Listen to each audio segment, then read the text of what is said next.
Ni masalah hukum ni. Masalah hukum. Kalau dhaif tak boleh buat dalil dalam masalah hukum. Apalagi kalau hak kemudian ini bukan hak Nabi SAW kata. Kalau kita kata ini huraian Ibnu Ishaq saja, siapa dia?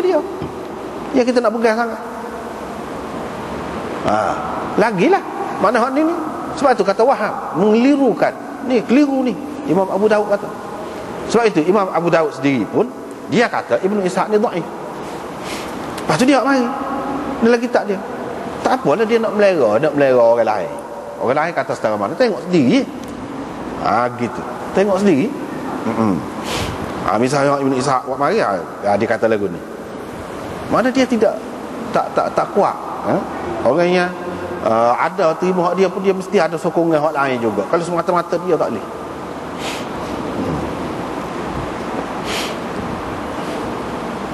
Babun fi mashil hasa fi salah. Ini bab sapu anak batu dalam sembahyang, yang pada ketika sembahyang. Riwayat daripada Abil Ahwas, iaitu seorang syekh min ahli Madinah, dia dengar Abu Dzar sebab tadilah yang kita terjemah tadi. Jadi dia tak boleh sapu dalam sembahyang. Kalau luar sembahyang, sebelum sembahyang, mana maksudnya? Tak apa. Hak ni ketika duduk tengah sembahyang. Tapi hadis ini dhaif. Dhaif juga. Hadis ini dhaif juga. Sebab apa? Abul Ahwas tidak diketahui siapa dia. Cuma Hafiz Ibn Hajar kata maqbul. Maqbul ni maknanya rendah lah.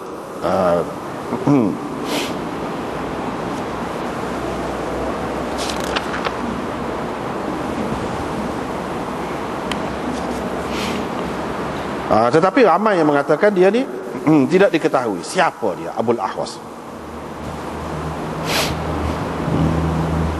Sebab dalam riwayat Nasa'i, dia dengar syaikhan yuhaddithu fi majlisi Abi Sa'id bin Musayyab.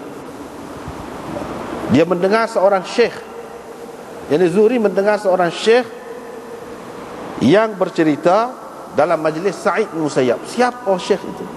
Tak jelas juga dalam riwayat Nasa'i. Sini pun tidak diketahui juga.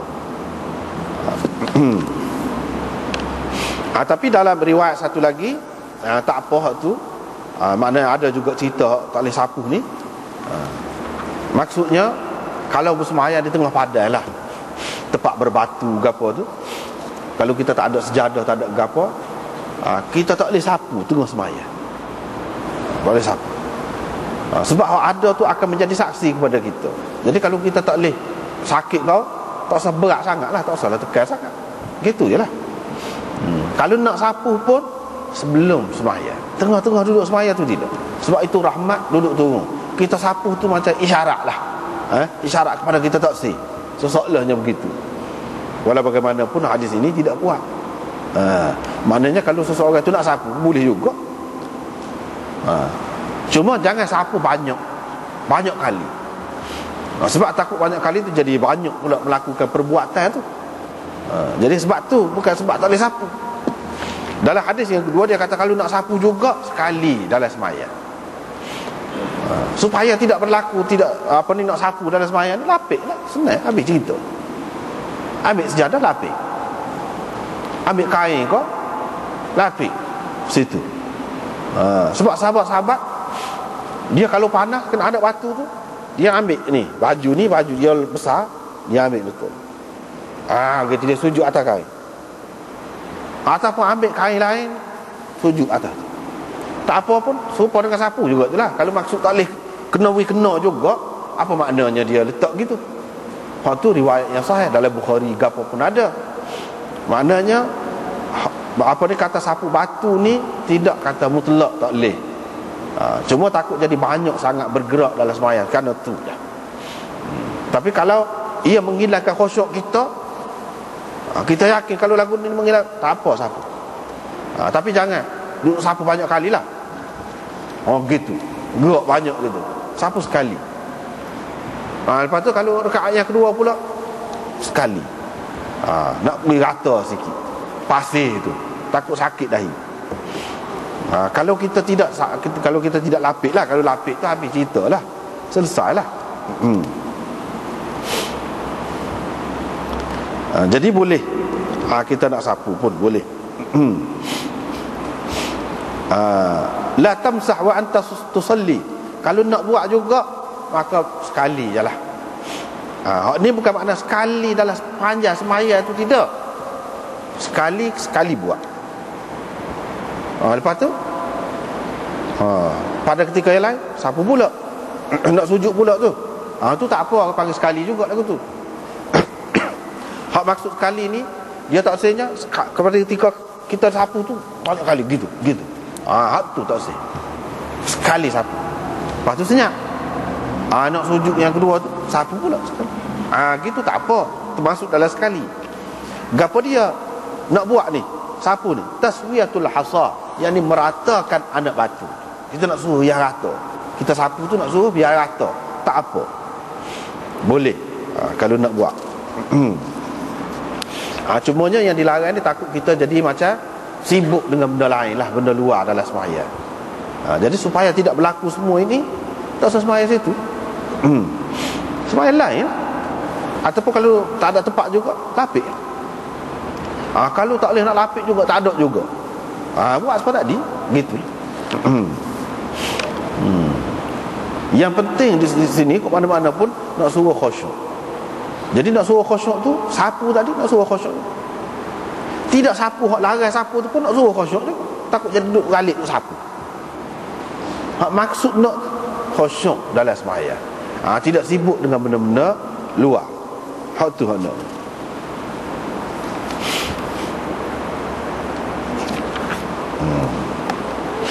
Dalam riwayat yang kedua ni, kita berjumpa dengan sahabat yang bernama Mu'aiqib. Jangan juga. Ibnu Abi Fatimah Ad-Dawsi, sekutu Bani Abdi Syams. Dia Islam awal lagi di Mekah, dan 2 kali berhijrah. Yang ni hijrah ke Habsyah dan hijrah ke Madinah, dan ikut serta dalam peperangan Badar dia ni. Dan dia, tugas dianya apa dia? Dia cok Nabi tu, dia kalau Nabi suruh cok, Nabi suruh dia cok. Itu kerja dia. Di antara hak istimewa dia, namanya Mu'aiqib. Dia cok. Abu Bakar dan Umar lepas pada tu ambil dia juga sebagai pegawai dia untuk nak jaga Baitul Mal, perbendaharaan negara.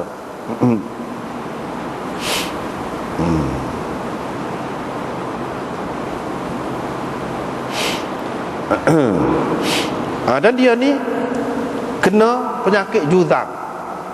Juzam ni penyakit kusta. Ni sahabat ni kena penyakit kusta. Lepas tu dirawat dia. Dengan Sayyidina Umar suruh gunakan jadam. Sembuh lepas pada tu. Fatawaqqafa, berhenti sakit dia. Dan dia ni mati di zaman pemerintahan Sayyidina Uthman. Ada juga mengatakan mati di zaman pemerintahan Sayyidina Ali, pada tahun 40. Ni hak perawi yang kedua, hadis yang kedua dalam bab ini.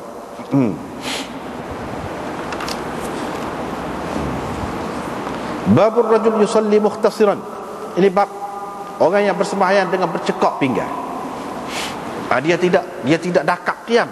Dakap qiyam ni letak tangan inilah, letak tangan sini. Hak ni gini. Letak di atas pusat kau. Khilaf lah waktu tu. Ini lapis tangan. Bawah pusat kau, atas dada kau tu tak apalah. Waktu tu khilaf lah kita kata. Jadi letak, dia tidak buat gitu. Dia cekak pinggan. Cekak pinggan lah ke mana? Gini. Ni. Supaya orang penat kau, orang duk tengok gapa-gapa kau, peluh bawah tiak ni nak suruh, berangi nak suruh, bila panas dia cekak pinggan. Semaya cekak pinggan. Lagu tu tak boleh.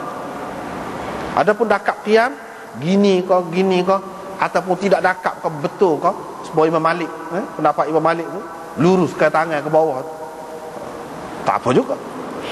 Tapi semua kata tak boleh. Ikhtisar, cekak pinggan.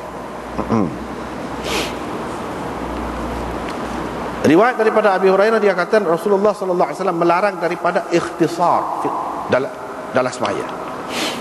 Qala Abu Daud berkata, bila kata qala Abu Daud ni, boleh jadi dia nak komen sanad, boleh jadi dia nak apa-apa yang ada kekeliruan dalam hadis ke apa ke macam tadi, boleh jadi dia nak huraikan maksud hadis, dia nak pilih salah satu makna bagi hadis. Boleh jadi berlaku. Macam di sini dia nak hurai maksud apa makna Nabi SAW melarang daripada ikhtisar. Yang ni Nabi SAW melarang seseorang tu letak tangan di atas pinggang dia. Tu Abu Daud huraikan gitu. Jadi hak ni tak boleh.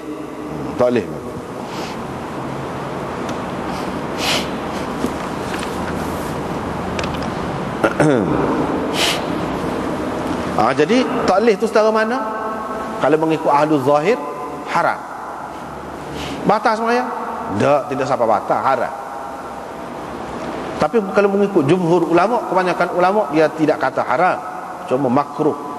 Makruh tu pula ada kata tahrimi, dekat dengan haram lah. Ada pula kata tanzihi, tak molek. Tak molek, tidak beradab, tidak sesuai dengan adab sembahyang. Itu makna larangan. Kalau kita kata ikhtisar itu dengan makna cekak pinggang. Sedangkan ulama-ulama ramai lagi pendapat orang lain, beza-beza pendapatnya tentang ikhtisar ini. Ada yang kata cekak pinggang seperti Abu Daud kata tu. Ramailah hak berpendapat lagu ni, dan hak itulah hak lebih kemahnya. Seperti Imam Ibnu Sirin dan lain-lain memang kata gitulah. Tapi ada pendapat orang lain lagi. Ni ada juga. Kalau kita tengok dalam kitab ni, pendapat hak Abu Daud itu Ibnu Sirin. Ini dikemukakan oleh Ibnu Abi Syaibah dalam musannafnya. Begitu juga Hisham dalam riwayat Abu Daud, Baihaqi dalam sunannya. Dia tafsirkan ikhtisar itu dengan makna cekak pinggang lah. Tetapi ada lagi pendapat lain. Di antaranya iaitu pegang tukar. Pegang tukar dalam sembahyang ni, bertukar. Ambil tukar pegang depan. Gitu, pegang dua belah tangan kau, sebelah tangan kau. Ada yang kata gitu. Ikhtisar maknanya begitu. Sebab ikhtisar ni dia ambil daripada perkataan mikhsarah. Mikhsarah tu maknanya tukar. Yani asan yatawakka'u 'alaiha. Tapi Ibnul Arabi membantah, ini tak kena ni. Sebab apa? Kita kemudian ni ada bab tukar dalam sembahyang, boleh. Nabi SAW sendiri pun tukar. Apa ya dia nak larang pula? Jadi hak ni Ibnul Arabi pun bantah, tak setujulah. Tapi adalah yang berpendapat begitu. Ini pendapat yang kedua. Pendapat yang ketiga iaitu Al-Hirawi dan Ibnul Athir menyebutkan di dalam kitab masing-masing, ikhtisar di makna dia iaitu meringkaskan surah. Dia baca akhir surah saja. Berhimna baca lagu, satu ayat ataupun dua ayat akhir surah. Itu maksudnya ikhtisar. Meringkaskan baca surah. Jadi baca surah tu hujung dia saja. Gitu. Satu. Ataupun ringkas hujung, ataupun ambil awal. Ringkas, dia tidak baca habis. Itu maksud dia. Yang kedua. Yang ketiga, Hirawi juga menyebutkan, iaitu dia tidak tumakninah. Tidak tumakninah. Ringkas sembahyang. Ikhtisar dengan makna ringkas. Dia meringkaskan sembahyang dia. Ringkas ni makna tidak ada tumakninah lah. Tidak qiyam molek, tidak rokok molek, tidak sujud molek. Itu yang ketiga. Yang keempat, dia meringkaskan bacaan juga, tapi bacaan yang diringkaskan itu ialah bacaan ayat sajdah. Dia tak baca. Dia baca surah tu ada ayat sajdah, dia tak wisapa situ. Gitu. Dia tak wisapa situ. Kalau sapa situ kena sujud. Sujud tilawah. Dia tak sujud tilawah. Dia peringkas. Jadi tak ada sapa situ. Ini pendapat yang keempat. Jadi ada beberapa pendapat, tetapi hak paling masyhurnya hak supaya Imam Abu Daud sebut itulah, iaitu